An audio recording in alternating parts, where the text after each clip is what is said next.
Welcome to TR9 TV special news. నేను నీరజ. ఆంధ్రప్రదేశ్ రాజకీయ యవనికపై YS Jaganmohan Reddy ఒక ధృవతారలా ఎదిగారు. కేవలం తన వ్యక్తిగత చరిస్మాతో యువజన శ్రామిక రైతు కాంగ్రెస్ పార్టీ వైఎస్ఆర్సీపీ పార్టీని స్థాపించి ఆనతి కాలంలోనే రాజకీయాల్లో ప్రధాన శక్తిగా మారడం ఆయన రాజకీయ చతురతకు నిదర్శనం. 2019 సార్వత్రిక ఎన్నికల్లో 175 అసెంబ్లీ స్థానాలకు గాను 151 స్థానాల్లో ఘన విజయం సాధించి అద్భుతమైన మెజారిటీతో ముఖ్యమంత్రి పీఠాన్ని అధిష్ఠించారు. ఇది తెలుగు రాజకీయ చరిత్రలో ఒక అరుదైన ఘట్టం.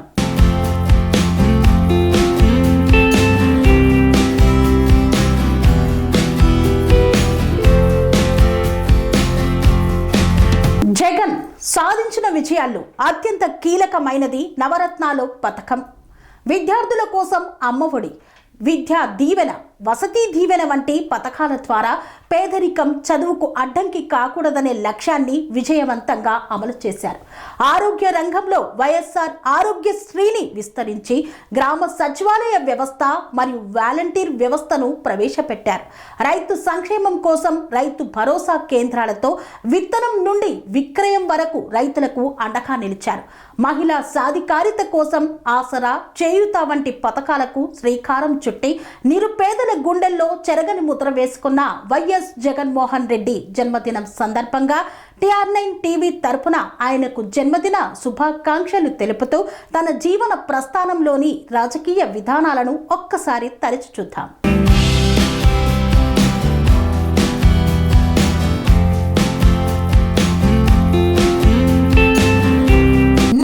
వైఎస్ఆర్ కాంగ్రెస్ పార్టీ అధినేత ఆంధ్రప్రదేశ్ మాజీ ముఖ్యమంత్రి వైఎస్ జగన్మోహన్ రెడ్డి పుట్టినరోజు సందర్భంగా ఆయన జీవన ప్రయాణాన్ని ఒక్కసారి తరిచి చూద్దాం. ప్రజల కోసం, ప్రజల చేత, ప్రజల మధ్య నిలిచిన నాయకుడు వైఎస్ జగన్మోహన్ రెడ్డి. ఆయన రాజకీయ ప్రయాణం, పాలనా విధానం, సంక్షేమ ఆలోచనలు ఆంధ్రప్రదేశ్ రాజకీయ చరిత్రలో ఎప్పటికీ గుర్తుండిపోతాయి. ఆరోగ్యశ్రీ ద్వారా పేదవాడికి నాణ్యమైన వైద్యం అందుబాటులోకి తీసుకువచ్చిన ప్రజా నాయకుడు జగన్మోహన్ రెడ్డి. వైద్య ఖర్చుల భారం నుండి లక్షలాది కుటుంబాలకు విముక్తి కల్పించారు. రైతులకు భరోసాగా నిలిచే పథకాలు, మహిళలకు ఆర్థిక స్వావలంబన కల్పించే కార్యక్రమాలు ఆయన పాలనలో ప్రత్యేక గుర్తింపును పొందాయి. నేడు ఆయన పుట్టినరోజు సందర్భంగా ఆయన పాలనలో లబ్ధి పొందిన అనేక మంది తమ జీవితాల్లో వచ్చిన మార్పులను గుర్తు చేసుకుంటూ జగనన్నకు జన్మదిన శుభాకాంక్షలను తెలుపుతున్నారు. ప్రపంచాన్ని కుదిపేసిన కరోనా మహమ్మారి, ఆర్థిక ఇబ్బందులు వంటి ఎన్నో ప్రతికూల పరిస్థితులు ఎదురైనా ఒక్క అడుగు కూడా వెనక్కి వేయకుండా నవరత్నాల సంక్షేమ రథాన్ని విజయవంతంగా ముందుకు నడిపారు. పేదవాడి గుండెల్లో శాశ్వత స్థానం సంపాదించుకున్నారు. నాడు నేడు కార్యక్రమం ద్వారా ప్రభుత్వ పాఠశాలల రూపురేఖలను పూర్తిగా మార్చారు. డిజిటల్ విద్యకు బాటలు వేసి భావితరాల భవిష్యత్తుకు పునాదులు వేశారు. గ్రామ, వార్డు సచివాలయ వ్యవస్థను ప్రవేశపెట్టి పాలనను నేరుగా ప్రజల గడప వద్దకే తీసుకువెళ్లారు. ఈ వ్యవస్థ దేశానికే ఆదర్శంగా నిలిచింది.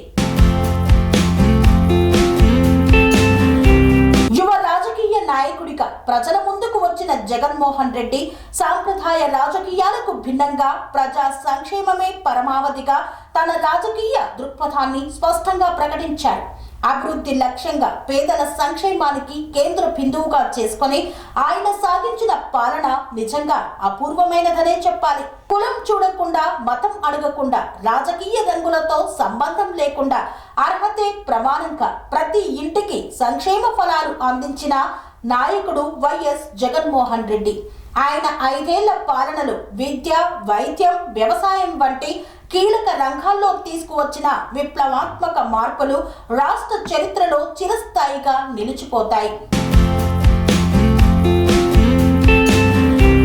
అనితర సాధ్యుడిగా పేరు తెచ్చుకున్నటువంటి వైఎస్ జగన్మోహన్ రెడ్డి ఒక సామాన్యుడిగా ఉండి రాష్ట్ర ముఖ్యమంత్రిగా ఎలా ఎదిగారు, తన రాజకీయ ప్రస్థానం ఎలా మొదలైంది, ఆ ప్రజలకు చేరువ కావడానికి అన్ని సంక్షేమ పథకాలను ప్రజల వద్దకు చేర్చేందుకు తాను సాగించిన ప్రయాణాన్ని ఆయన జన్మదినం సందర్భంగా ఒక్కసారి తరచి చూద్దాం. ఓ 36 ఏళ్ల యువకుడు రాజకీయ పసిబాలుడు. సమాజపు అట్టడుగు దేశ రాజకీయ చరిత్రను తిరగరాయడం ఆశ్చర్యం. అది జగన్కే చెల్లింది. 125 సంవత్సరాల కాంగ్రెస్ పార్టీని కుదిపి ధిక్కరించి చీత్కరించి తన అసాధారణ పోరాటంతో ఆ పార్టీ ఊపిరి తీసిన రాష్ట్రంలో దేశంలో లేకుండా చేయటం అన్నది మాటలు కాదు, మహామహులకు సాధ్యం కాని పని జగన్మోహన్ రెడ్డి చేయడం జగత్తు చూసి ముక్కున వేలేసుకుంది. మహానేత, తెలుగు రాష్ట్ర ప్రజల భాగ్య విధాత అయిన డాక్టర్ వైఎస్ రాజశేఖర్ రెడ్డి హఠాత్తుగా అందరినీ వీడిపోతే ఆ బాధ భరిస్తూ ఆ అనంత శోకాన్ని ఎదలో మోస్తూ తండ్రి ఆశయ సాధన కోసం, నమ్మిన సిద్ధాంతం కోసం, జనం కోసం నిలబడిన ధీరోక్తుడు జగన్. తండ్రి ఆశయం కోసం జీవితాన్ని త్యాగం చేయడానికి ముందుకు వచ్చిన అసలు సిసలు యుద్ధవీరుడు. తండ్రి ఆస్తులు కాదు, ఆశయాల కోసం ఎలా ఉండాలో పోరాటం చేసి చూపిన యోధుడు. పరిస్థితులు అనుకూలించకపోయినా, ప్రత్యర్థులు ప్రతి క్షణం వెనక్కి లాగుతున్న ప్రజల కోసం అడుగులు వేసి కోట్లాది తెలుగు ప్రజల హృదయాలు గెలుచుకున్న వ్యక్తి జగన్. ఆయన పట్ల ప్రజలు అపార అభిమానం, నమ్మకం పెంచుకుంటున్న పరిస్థితిని పసిగట్టి జగన్ను అణిచివేయాలని ఎన్ని కుట్రలు పన్నారో అందరికీ తెలిసిందే. మహానేత మరణాన్ని భరించలేక ఆంధ్ర రాష్ట్రం అల్లాడిపోయింది. దాదాపు 673 మంది ప్రజలు ఆత్మహత్య చేసుకున్నారు. తన తండ్రి కోసం తనువులు వీడిన ఆ కుటుంబాలను పలకరించాలని, పరామర్శించాలని జగన్ సంకల్పించారు. దానికి కాంగ్రెస్ అధిష్టానం అంగీకరించలేదు. ఆ యువకుడు కదిలితే అతని వెంట కోట్లాది జనం నడుస్తారని వారికి తెలుసు. అది ఇష్టం లేక ఆ కుటుంబాలను ఒక చోటికి పిలిచి మాట్లాడమని ఆదేశించింది అప్పటి కాంగ్రెస్ అధిష్టానం. చెప్పుడు మాటలకు తలవొగ్గి జగన్మోహన్ రెడ్డికి గిరిగీయాలని ప్రయత్నించింది సోనియా గాంధీ. బాధిత కుటుంబాలను తన దగ్గరికి పిలుచుకోవడం న్యాయం కాదని, తానే వారి దగ్గరికి వెళ్లి పలకరించడం భారతీయ ధర్మమని, సాంప్రదాయమని ఆయన చెప్పినా అంగీకరించలేదు సోనియా గాంధీ. ఆ అన్యాయాన్ని, అధర్మాన్ని అంగీకరించి తలవంచడం తెలియని జగన్ ఆమె మాట కాదన్నాడు. ఆ అభాగ్యుల చెంతకు తానే స్వయంగా వెళ్లటానికి నిర్ణయించి అడుగు ముందుకు వేశాడు. అది అభిమాన జన ప్రవాహంతో ఓదార్పు యాత్రగా మారింది. ఆ యువకుడిని తమ ప్రియమైన డాక్టర్ వైఎస్ రాజశేఖర్ రెడ్డి కుమారుడిని చూసేందుకు, ఆయన మాటలు వినేందుకు ప్రజా సముద్రం కదిలింది. జగన్ మాట్లాడుతూ ఉంటే, ఆప్యాయంగా పలకరిస్తూ ఉంటే, ఆదరంగా భుజం మీద చేయి వేస్తూ ఉంటే, చేయి ఊపి దగ్గరికి పిలుస్తూ ఉంటే, నేనున్నాను అని నమ్మకం ఇస్తూ ఉంటే ఆంధ్ర ప్రజలు ఆప్యాయతతో పొంగిపోయారు. కాపాడే నేత కళ్ళ ముందు కనిపిస్తున్నాడని ఆనందపడ్డారు. అతడే తమ నాయకుడు, పరిపాలకుడు కావాలని నిర్ణయించుకున్నారు. తండ్రికి మారుగా తనయుడు తమ కష్టాలు తీరుస్తాడని త్రికరణ శుద్ధిగా నమ్మారు. జనం కోసం జగన్ జరిపిన సుదీర్ఘ పాదయాత్ర మరొక చరిత్ర. తండ్రిలాగే తాను జనం మధ్యకు వెళ్లాలని, కష్టజీవుల కన్నీటి గాథలు తెలుసుకోవాలని, రైతుల గోడు వినాలని, నిరుద్యోగుల, ఉద్యోగుల, ఆడపడుచుల బాధలు వినాలని, ఓదార్చాలని, ధైర్యం చెప్పాలని 3648 కిలోమీటర్ల సుదీర్ఘ పాదయాత్ర చేశాడు జగన్. సెక్యూరిటీ వారు వద్దన్న, ఆత్మీయులు ప్రేమగా వారించిన కాదని ప్రజల కోసం ఎండనక వాననక అడుగులు వేశాడు. కాళ్ళు బొబ్బలెక్కాయి. హఠాత్తుగా ఆరోగ్యం సహకరించలేదు. హత్యా ప్రయత్నం జరిగింది. ప్రత్యర్థి శక్తులు హేళన చేశాయి. ఏవి ఆయన లెక్కలోకి తీసుకోలేదు. దీక్ష, పట్టుదల, పేదల పట్ల ప్రేమ, సేవ చేయాలన్న ఆశయం ఆయనను నడిపించింది. ప్రతిరోజు 20,000 మందిని కలుస్తూ, కన్నీళ్లు తుడుస్తూ, ధైర్యం ఇస్తూ కదిలాయి ఆయన పాదాలు. ఆ పాద స్పర్శకు నేలతల్లి పులకించింది. ఆయన మాటల ఓదార్పుకు జనంలో ఆశ చిగురించింది. 2019 ఎన్నికలు వచ్చాయి. ఒకే దీక్షతో నారాయణ ధనుర్ముక్త బాణంలా జనంలోకి వచ్చాడు. పర్జన్య గర్జన్యం వంటి ఆయన వాక్కు హామీ అందరూ ఆదరించారు. 151 సీట్లతో ఎవరి అండా లేకుండా ముఖ్యమంత్రిగా ప్రమాణ స్వీకారం చేశాడు. నేను అధికారిని కాను, సేవకుడిని అని ఆ క్షణమే చాటాడు. తన ప్రజలకు ఇచ్చిన వాగ్దానాలే తన శాసనాలని, తన మేనిఫెస్టో, తన ఖురాన్, బైబుల్, భగవద్గీత అని కడుపు నిండని పేద తన దేవుడు దేవుడిని నమ్మి పరిపాలన సాగించాడు. తాను ఇచ్చిన వాగ్దానాలలో దాదాపు అన్నింటినీ నెరవేర్చిన ఒకే ఒక్క ముఖ్యమంత్రి జగన్మోహన్ రెడ్డి. పేదవాడు 3 పూటల భోజనం చేయడానికి ఆయన ప్రథమ ప్రాధాన్యం ఇచ్చాడు. వారి ఇంటి ముంగిటికే తీసుకువెళ్లి రేషన్ అందించాడు. గ్రామ వార్డు సచివాలయాలను ఏర్పాటు చేసి ప్రభుత్వాన్ని వారి ఇంటి పక్కన నిలిపాడు. వాలంటీర్లుగా లక్షల మందికి ఉద్యోగాలు ఇచ్చాడు.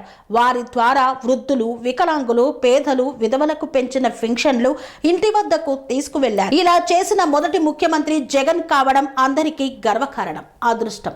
2 సంవత్సరాలు కరోనాతో దేశం స్తంభించిపోయింది. ఆర్థిక పరంగా అన్ని వ్యవస్థలు అతలాకుతలమయ్యాయి. కానీ ఆంధ్ర రాష్ట్రంలో జగన్ నాయకత్వంలో ఏ పథకము ఆగలేదు.